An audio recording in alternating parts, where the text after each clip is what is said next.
Good morning. Good morning. Creation rather than control. Oops, I'm still on testimonials. Here we go. Creation rather than control. So each week this month, I've dubbed it our Labor Day month, we've taken a look at creating a life that works without all of the hard labor. And I've said that we live from certain spiritual principles, apply certain spiritual practices, and then we leave the rest to the divine. When we do this, life really can work, even in those moments when it does not look like it is. Those are the moments when we have to trust, right? So over the weeks, we've collectively defined a life that works as one in which we feel deeply connected to Source. We have dynamic, vibrant, and radiant health. We live in the flow financially. Capital C, coincidences just happen. We know that those are not coincidences. They're supposed to happen, just the way they're supposed to happen, are ordinaries. We have loving, solid relationships. We're at peace and are happy. We are living free of addictions. We are joyously sharing our talents and gifts, and we have the opportunity to do that. We love the work that we do, and we are serving and giving to others. And we have care and compassion for others. And we are living in the now moment, the present moment. And we see this life that works not only for ourselves, but for all of humanity. Because we know that what is true for one is true for all, right? All humanity everywhere. Again, we can have this life that works without all of the work when we do what? When we live from certain spiritual principles and we apply certain spiritual practices. And here's the big one. We leave the rest up to Spirit. We leave the rest up to Spirit. Today we're going to bring this month to a close by living from a certain spiritual principle and engaging in a certain spiritual practice, both of which lead us to leaving the rest up to God. The spiritual principle is the universe is a whole lot smarter than you are. And the spiritual practice is, well, we're going to get to that in just a second. So, the spiritual principle first. The universe is a whole lot smarter than you are. Intellectually, I think we get this, don't we? But I love what Holmes says in The Science of Mind on page 138. He says, we comprehend the meaning of infinite intelligence only in a small degree. All we have to do is stand outside and look at all of the stars, which you see a lot better up in Columbia, I'm sure, and just realize how much more there is, right? It is so true. But just for this moment, can we expand our view of the meaning of infinite intelligence? And I really want your help with this. What does the concept of infinite intelligence mean to you? What does the concept of infinite intelligence mean to you? Share with me. Possibilities. Possibility. What else? Infinite. Vast, unknowable mystery. All knowing, all being, all present, everywhere. Yeah. Okay. Anybody else? Any omniscience? Omnipresent. Yeah. All those words I get for those, Yeah. Yeah, all of that. Okay. Well, Holmes expands on this a little more in The Science of Mind. He says, we comprehend the meaning of infinite intelligence only in a small degree, but because we are spiritual beings, we do sense the presence of an intelligence which is beyond human comprehension, an intelligence which is great enough to encompass the past, to understand the present, and to be the father of the future. It is the cause of everything that has been and is out of which must unfold everything that is to be. And we've all had that feeling, haven't we, when we've been in meditation, when we have been truly in the present moment. We just know there is so much more than we can actually wrap our minds around. I love this from The Science of Mind. This is on page 67, where he writes, in the beginning of any creative series, there is absolute intelligence alone, pure spirit, all-inclusive, everywhere, infinite. There's a story of a convention of scientists. After many papers and much discussion, they concluded that we now know all of the secrets of life. Thus, God is not necessary. One of the scientists is commissioned to tell this to God. The scientist, he got the short stick, right? The short straw. The scientist gets an audience with God and tells her that she is no longer needed since humans can now create life, etc. God smiles and says, "Show me." The scientist bends over to pick up a handful of earth when God interrupts, "Oh no, get your own earth." So in the revealing word, Fillmore writes, Charles Fillmore, the founder of Unity, writes, the next great proclamation of scientific minds will be that one directive intelligence is the essential cause of the harmonious universe. Spiritually, this is the foundational belief in our teachings. These words of Holmes sum it up actually in the Science of Mind. This is on 105. As we look at the many millions of forms of all different shape and color, are we not compelled to accept the fact that intelligence is the ultimate creative agency of the universe? So let's take a moment and embody that idea and take it deeper into us this morning with this statement. Divine intelligence is the ultimate creative agency of the universe, and it knows more than I do. So let's say that together. Divine intelligence is the ultimate creative agency of the universe. And no, it knows more than I do. Okay, and there's a second piece to this spiritual practice, critically important to our equation of creating a life that works without all of the hard work. Even though this infinite intelligence knows more than I do, it lives, moves, and has its being as me, and it works through me. It works through me. God, we are the hands.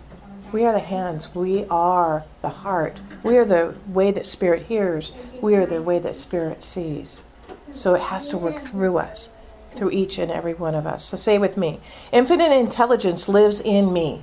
Infinite intelligence lives in me. Works through me. Works through me. And creates as me. And creates as me.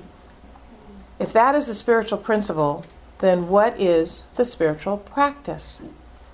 Of course, the spiritual practice is letting go of control. Ooh. That's a tough one, isn't it? Letting go of control of what? And again, I want your help here. What do we need to let go of control of? The details. The details? What else? The unknown. The unknown? The way other people act. The way other people act, okay. What else do we have to let control? The way we think it should be. The way, okay, the outcome? Expectations. There are expectations, how we think it should look, right? Okay. What about having to do it all by myself? Okay. Or that it has to be done a certain way. My mother was very good about, she wanted something done, but she wanted it done the way she thought it ought to be done.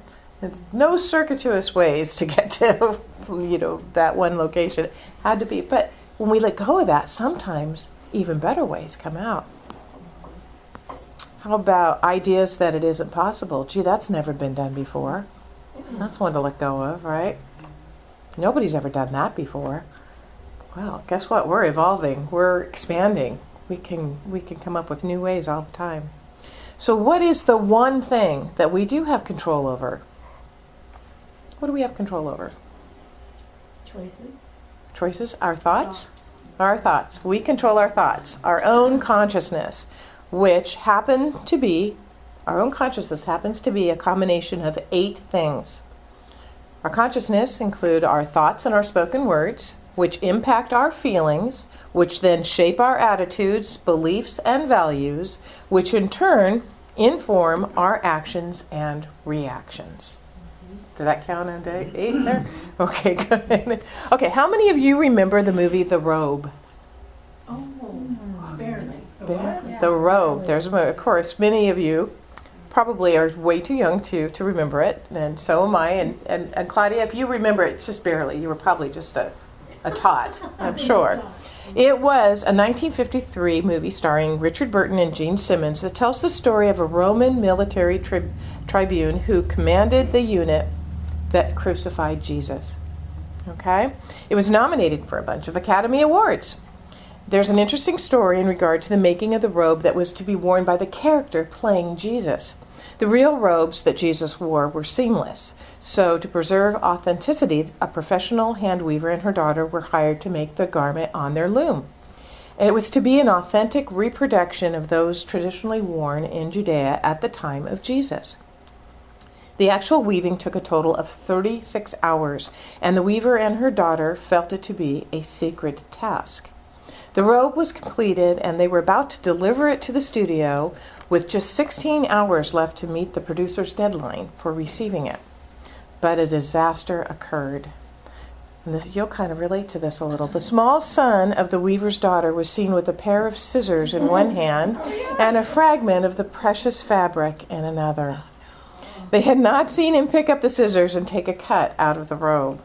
Well, what to do now? What to do now?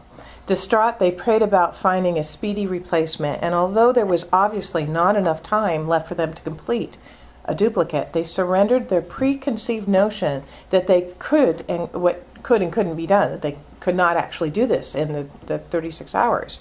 They let go and they began immediately to weave another seamless robe. Incredibly, or not so incredibly, 9 hours later the work was finished, as beautiful as the first. Well, you might say that they'd had practice, so it took them less time to do it on the second try, but not so. Because they were absolutely astonished at the short time it took, they decided to make a third to see how long it would take. And they worked as rapidly as they could to create yet another robe, but this one took 36 hours, the full amount of time. In those moments when there was nothing else for them to do, they let go. They had no way to solve that problem. They let go. What a powerful example of creation rather than control. Haven't we all experienced when time literally stands still? You have a task to do and you are fully immersed in that task, and you look at the clock and you accomplish so much, and you look at the clock and maybe 5 minutes has passed and you think, how is that possible? How is that possible? Because creation rather than control. Diane Harmony in the 5 Gifts for an Abundant Life, anybody read that book? That's a good book too. She writes, when we let go and let God, we are in the midst of a spiritual practice so powerful that the core beliefs that have held us captive and small can be dismantled. Resistance to our good can melt away. Fear of the unknown can be shattered. A sense of oneness with God and all life can be embodied. And a whole new world of infinite possibilities can open up for us. How's this for a statement? As I let go and let God, a whole new world of infinite possibilities open up for me. Does that sound good? Let's say that together. As I let go and let God, a whole new world of infinite possibilities open up for me. And so we rely on the spiritual principle that there is an intelligence in this universe infinitely greater than ours, but that we are immersed in and one with it, and it is ready to create through us, as us, and for us. I'm going to say that again. Infinite intelligence lives in me, works through me, and creates as me. When we engage in the spiritual practice of letting go to it, knowing that we are safe, loved, protected, and provided for. So let's say this. As I let go and let God, a whole new world of infinite possibilities open up for me. And this whole thing sounds a lot like leaving the rest to, in other words, trusting God. Just letting it go. Let go and let God. When we do this, we create a life in which we feel deeply connected to Source. We have a dynamic, vibrant expression of radiant health. We are living in the flow financially. What we need comes to us when we need it. Capital C, coincidences just happen, like when you, Claudia, met that lovely woman who knew exactly where you needed to go and could tell you happily how to get there. We have loving, solid relationships. We are at peace and we are happy. We are living free of any addictions, and that goes for chocolate too. We are joyously sharing our talents and gifts. We have so much to give. What a blessing it is for us to be able to give it. We love the work we do. And when you love what you do, doesn't it just make all the difference? We are serving and giving to others. We have care and compassion for others. And we are living in this moment right now. Right now. All without the hard labor. It's not difficult. All of that sounds pretty good to me. How about you? That sound like the way you'd like to live? Then let it be. And so it is.